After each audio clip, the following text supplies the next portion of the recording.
Friends, जैसा कि हम लोग पार्ट 6 पढ़ रहे हैं, शेर को सवा शेर। यहाँ आप लोगों ने पढ़ा इस कहानी में कि किस तरह सिपाही उस युवक को पकड़ने के लिए गया, लेकिन वो उसके गान विद्या को सुनकर इतना ध्यानमग्न हो गया कि वह उसके साथ साथ अकबर के दरबार तक पहुँच गया। और वहाँ पर उन्होंने तानसेन को देखा तो उन लोगों का ध्यान भंग हुआ और वो घबरा गए। तानसेन ने जब उसे देखा तो उसे कहा कि क्या तुम्हारे सर पर मृत्यु नाच रही है, तुम्हें मृत्यु का डर नहीं? तो उस युवक ने कहा कि मैं आपसे गान युद्ध करना चाहता हूँ। तो आगे चलिए हम लोग पढ़ते हैं। वे आगे बढ़े और उन्होंने नवयुवक साधु के हाथों में हथकड़ियाँ पहना दी। भक्ति का तांता टूटा, श्रद्धा के भाव पकड़े जाने के भय से उड़ गए और लोग इधर उधर भागने लगे। अब क्या हुआ कि जैसे ही सिपाहियों का मोह भंग हुआ, गाना बंद हुआ, तो उसे ध्यान आया कि वो अकबर के दरबार में खड़े हैं और उन्होंने नवयुवक के हाथों में तुरंत हथकड़ियाँ पहना दी और भक्ति का तांता टूट गया, श्रद्धा के भाव पकड़े जाने के भय से उड़ गए और लोग इधर उधर भागने लगे। अब जो लोग उस युवक के पीछे पीछे आए थे वो डर गए कि कहीं इसके साथ उन्हें भी मृत्युदंड न दी जाए। वे लोग भागना शुरू कर दिए, इधर उधर तितर बितर हो गए। सिपाही कोड़े बरसाने लगे और लोगों के तितर बितर हो जाने के बाद नवयुवक साधु को दरबार की ओर ले चले।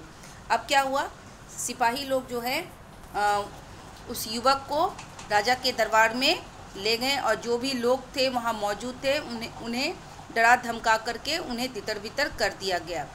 दरबार की ओर से शर्त सुनाई गई कि कल प्रातः काल नगर के बाहर वन में तुम दोनों का गान युद्ध होगा। और जब उसे दरबार में पेश किया गया तो राजा ने हुक्म दिया कि सुबह में तुम दोनों के बीच जंगल में गान युद्ध होगा। यदि तुम हार गए तुम्हें मृत्युदंड देने का तानसेन को पूर्ण अधिकार होगा और यदि तुमने उसे पराजित किया तो उसका जीवन तुम्हारे हाथ में होगा। राजा ने शर्त रखी कि तुम दोनों के बीच जो युद्ध होगा, अगर उस युद्ध में तुम हार गए तो तुम्हें मृत्युदंड देने का अधिकार किसको है? तानसेन को।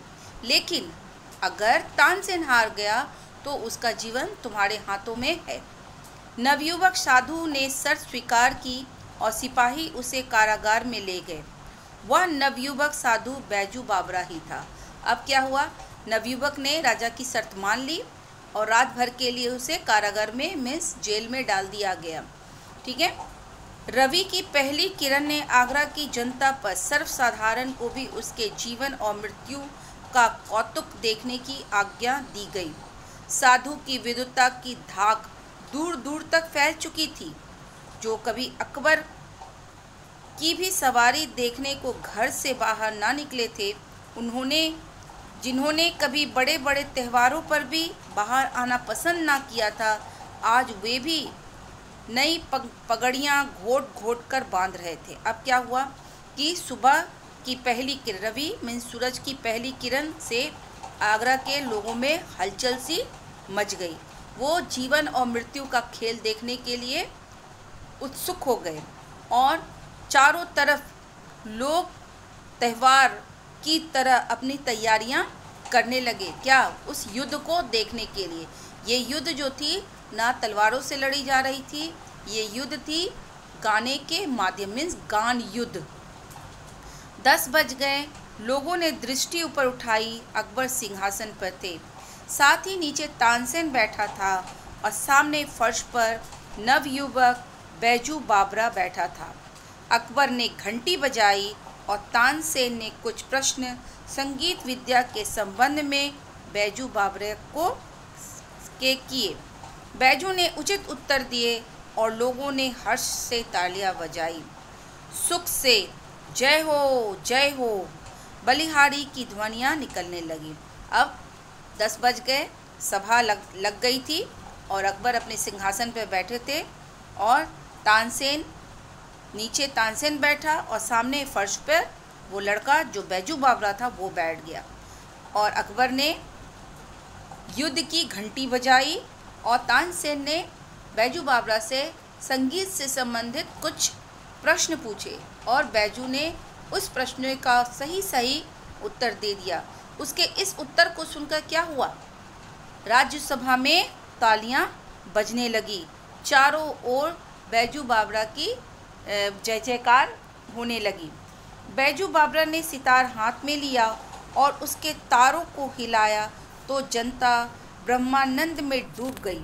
अब क्या हुआ, बैजू बावरा के हाथों में सितार दिया गया और बैजू बावरा ने जैसे ही सितार के तान को छेड़ा, वहाँ उपस्थित जितने भी लोग थे वो अपार आनंद में झूम उठे। वृक्षों के पत्ते निश्चल हो गए और जो भी वृक्ष के पत्ते आसपास जो वृक्ष थे, क्योंकि ये बंद था, पूरे पत्ते जो हैं स्थिर हो गए, मीन्स हिलना डुलना बंद कर दिया। वायु रुक गई और सुनने वाले मंत्रमुग्ध होकर सिर हिलाने लगे।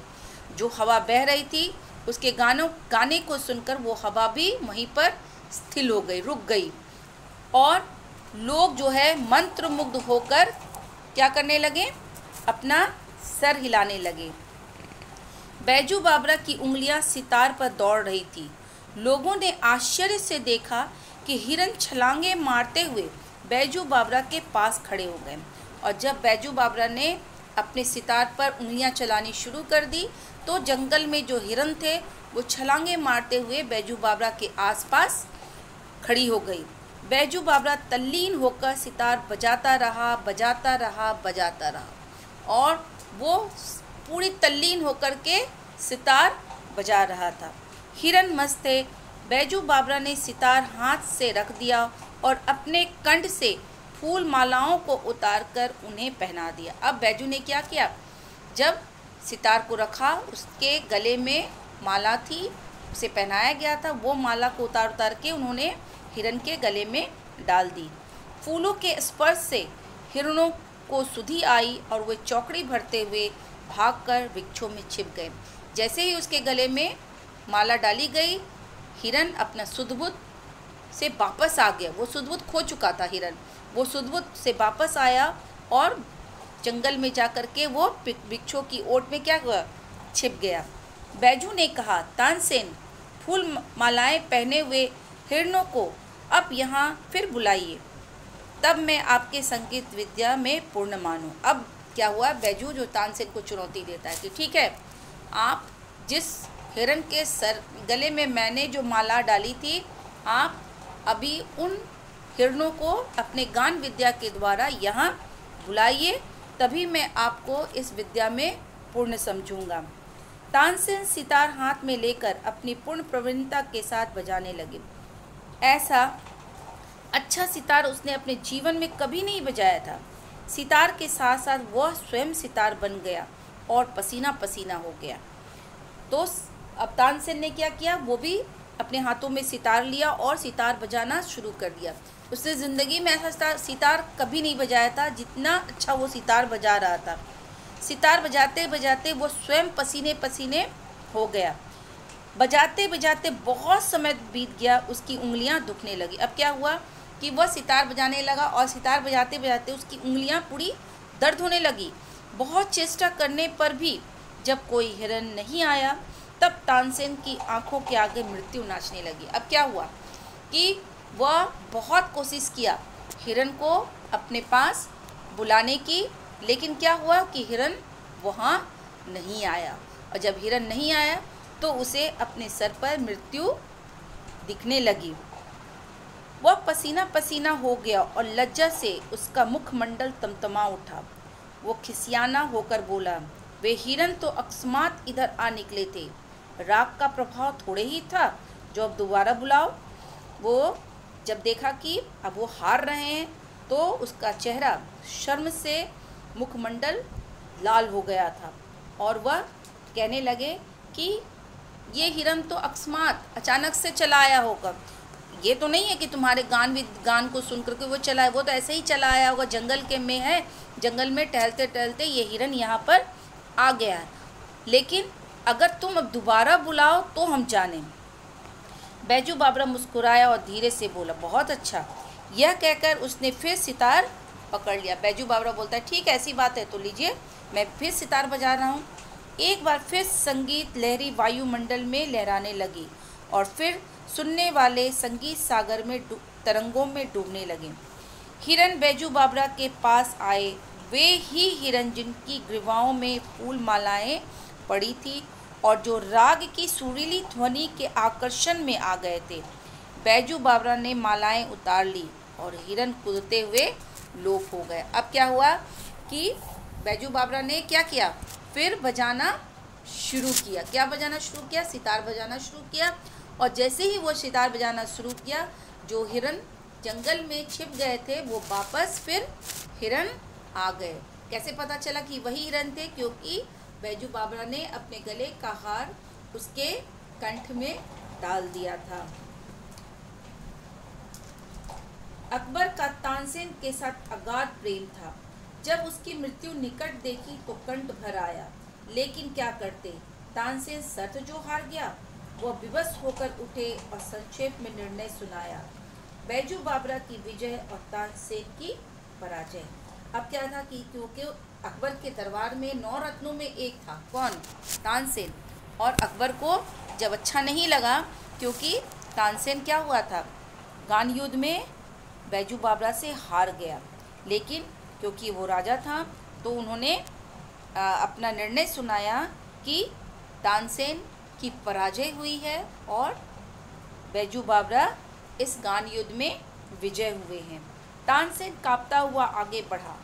वह जिसने स्वयं किसी को मृत्यु के घाट उतारते हुए दया नहीं की थी, उस समय दया के लिए प्रार्थना करने लगा। ये वही तानसेन था जिसने उन साधुओं पर दया नहीं दिखाई थी, लेकिन आज दया की भीख मांगते हुए वह बैजू बावरा की ओर देखने लगा। बैजू बावरा ने कहा, जहाँ पना, मुझे प्राण लेने की इच्छा नहीं है। आप इस निष्ठुर नियम को हटा दीजिए कि जो आगरा की सीमाओं के अंदर गाएगा, यदि तानसेन से हार जाए तो मरवा दिया जाएगा। अकबर ने अधीर होकर कहा, यह नियम अभी इसी क्षण से खत्म है। तानसेन बैजू बावरा के चरणों पर गिर पड़ा और दीनता से कहने लगा, यह उपकार जीवन भर ना भूलूंगा। बैजू बावरा ने उत्तर दिया, 12 वर्ष पहले की बात है, तुमने मेरे पिता के प्राण लिए थे, यह उसी का बदला है। क्या हुआ कि बैजू बावरा के चरणों में वो गिर जाता है और दया की भीख मांगता है। तो बैजू बावरा ने कहता है कि मैं यहाँ किसी का प्राण लेने नहीं आया हूँ, ना मुझे प्राण लेने की कोई इच्छा नहीं है। उसने क्या कहा, अकबर से कहा कि महाराज, आपने जो नियम बनाया है कि जो तानसेन से हार जाएगा उसे मृत्यु दंड दिया जाएगा, उस नियम को आप हटा दीजिए। अकबर ने क्या किया, तुरंत उस नियम को हटा दिया और वो कहता है कि मैं यहाँ पर किसी को मारने नहीं आया हूँ। और तानसेन को बैजू बावरा ने क्या किया, मृत्यु दंड से बख्श दिया। और उसने कहा कि मैं वही बालक हूँ जो आज से 12 साल पहले आपने मेरे पिता की हत्या की थी, और उसी समय मैंने ये जीवन में प्रण लिया था कि मैं इसका बदला आपसे अवश्य लूँगा। ऐसी बात नहीं था कि तानसेन अच्छा गायक नहीं था, वो भी बहुत अच्छा गायक था। कहा जाता है कि तानसेन जब गाना गाते थे तो बुझता हुआ दीपक फिर जलने लगता था, है ना। तो क्योंकि उसके अंदर घमंड भरा था, और घमंड इंसान अच्छे इंसान को चूर चूर कर देता है। इसलिए स्टूडेंट्स कभी भी किसी चीज़ का घमंड नहीं करना चाहिए कि मैं बहुत अच्छा हूँ, मैं बहुत अच्छा पढ़ने में हूँ, मैं ये बहुत अच्छा करती हूँ, मैं ये बहुत अच्छा, कभी नहीं करना चाहिए। मैं आपको पढ़ा रही हूँ, ऐसा नहीं है कि मैं बहुत अच्छा पढ़ाती हूँ, कभी नहीं, कभी घमंड नहीं करना चाहिए। हो सकता है कि आप हमसे बहुत अच्छे हो हैं और मैं कुछ नहीं हूँ, मैं सिर्फ कोशिश कर रही हूँ, आपको पढ़ाने की कोशिश कर रही हूँ, कभी अपने पढ़ाने पर घमंड नहीं करती हूँ। इसी तरह स्टूडेंट कभी भी घमंड नहीं करना चाहिए, है ना। घमंड करने वाला इंसान कभी भी ज़िंदगी में आगे नहीं बढ़ता है। तो इस तरह आपका ये पार्ट जो है, शेर को सवा शेर, तानसेन शेर थे लेकिन उससे सवा शेर कौन मिला, बैजू बावरा मिल गए ना। तो इस तरह ये कहानी ख़त्म होती है और हम लोग इससे अभ्यास कार्य मैं आपको दे दूँगी, आप इसे अपनी कॉपी में अवश्य कर लीजिएगा और दिखाइएगा अवश्य आप लोग, ठीक है।